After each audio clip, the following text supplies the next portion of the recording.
Okay, so now we're back with part 4. Got the side beaded, not really. I just kind of threw it off to the side, but this is the part that is done and ready for the next section. After you do all your spacing right and get your next section and do your two needle beading and adding your 3 rings to it, or however many you want. You can have 2, 3, or you don't even have to do like rings at all. So this one does have the ring around it, and does have these bungle beads around it. So that's the section: bungle beads, bugle beads. I don't know how to say it, but I'm not that smart with it. But anyways, this one does have 4 sections into it, so they are sewn in. So you can see the back there. It is sewn in into the 4 sections. So from each gold section, it is beaded from there. So you see that. Not necessarily you don't have to do it like this at all. When such as this, where it is just in the quarter sections, this quarter and that quarter and this upper quarter and the bottom quarter is a different section or different way it's done, but it has this unique pattern to it and this pattern. So however you want to do it, so it does give that nice look to it. These beads, they are, so this is what it is. So it's Mayuki Japanese seed bead, and this one right here was $7.99. I got it from my local bead shop, but it's cylinder Bugle. So it's a 1.3 by 6 millimeter matte metallic dark bronze color. There's a number, SKU number for it, so you can look it up by number or by size. I think Potomatic has them. Let me kind of get my computer up and running, and I can show you guys how I look for 1.3 by, what is it, 6 millimeter.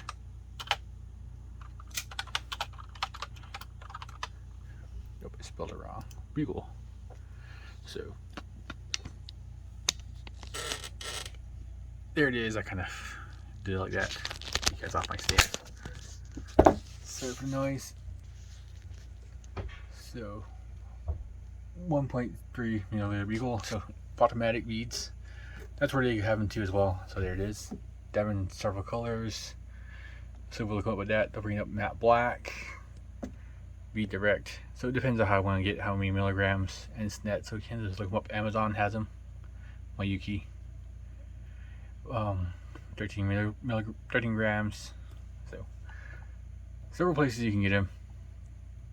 They do have a millimeter. I don't know what the actual size is, the name of it is, but the color I'm using, I think it's a bronze.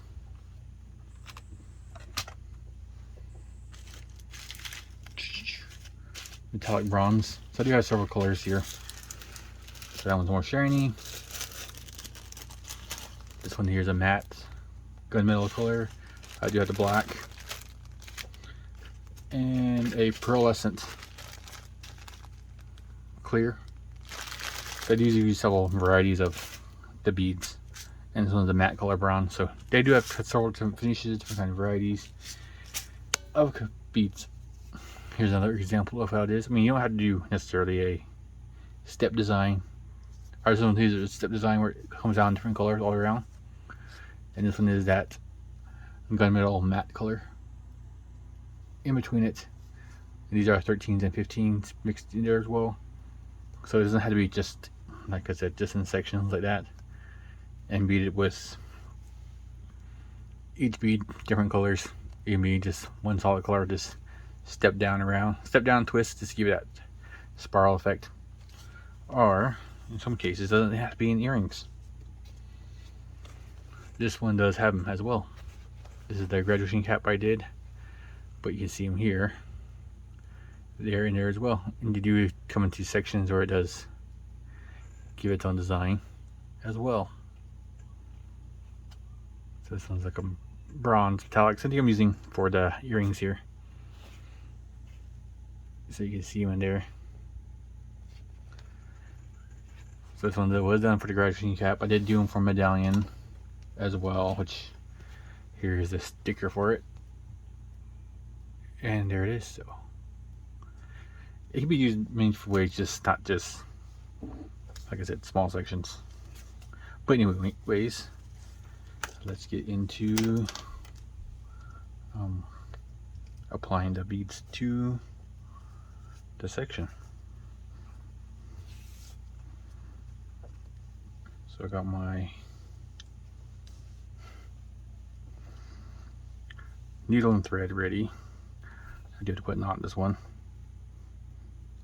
So I attach it with double thread. So I'll put a knot in this one. So where I'm starting from is here. So with the design as it is, so here it is, the center, I go back one line and do the 3 sections. So here's the start of it, and I go back 1 and I can do 3 into it. When I do start the first one, I do start from the top next to the beadwork and pull it through, make sure my needle or my threads just equal length. If there's extra, cut it off, don't cut your other thread. Pick up one bead, bugle bead, like so, and right in there, then push it up. And with these lines here, you can kind of see where you need to have your needle go through. So it's just below that line, not too much. You don't want to have it like right here where it's gonna end up falling. I just go down just a bit more, kind of about a needle and a half down, and pull it through.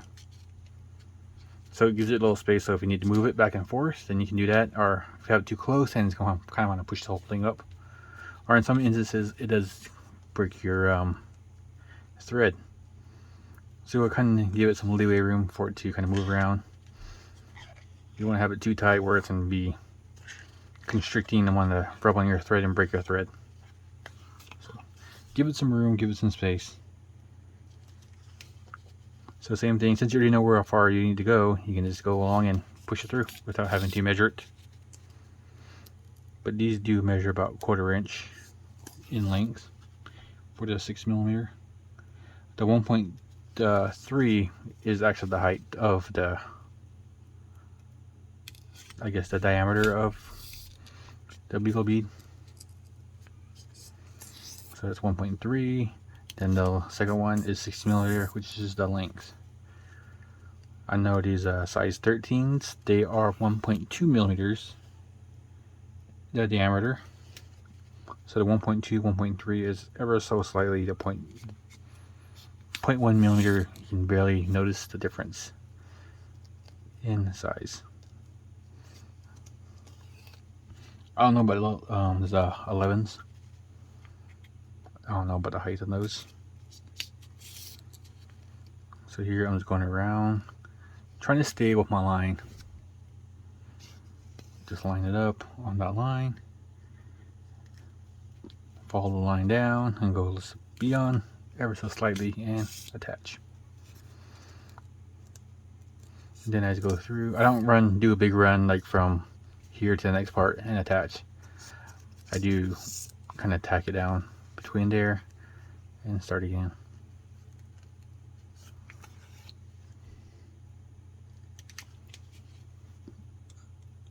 So we can work our way around. And if you're doing this for design, then 1/4 design, half design, just gotta remember to, like I said before, mark out your start and your stop, because you kind of do get carried away when you're doing this and you lose focus. So I do kind of measure stuff out when I'm doing these bugle beads.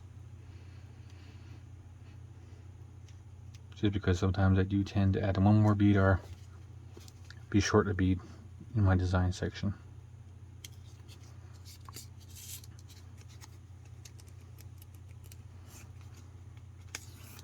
So just like so.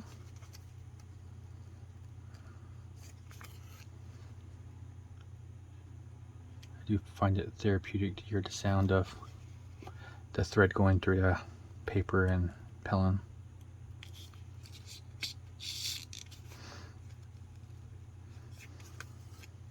It's a relaxing sound.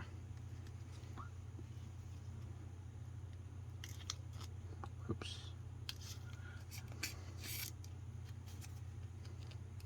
I do have this habit of touching my beadwork too. Once I do a section, make sure everything's flat. Just because I don't want to get too far on a piece and have the bead stick up where I can't go back and fix it. So I do constantly am touching my beadwork.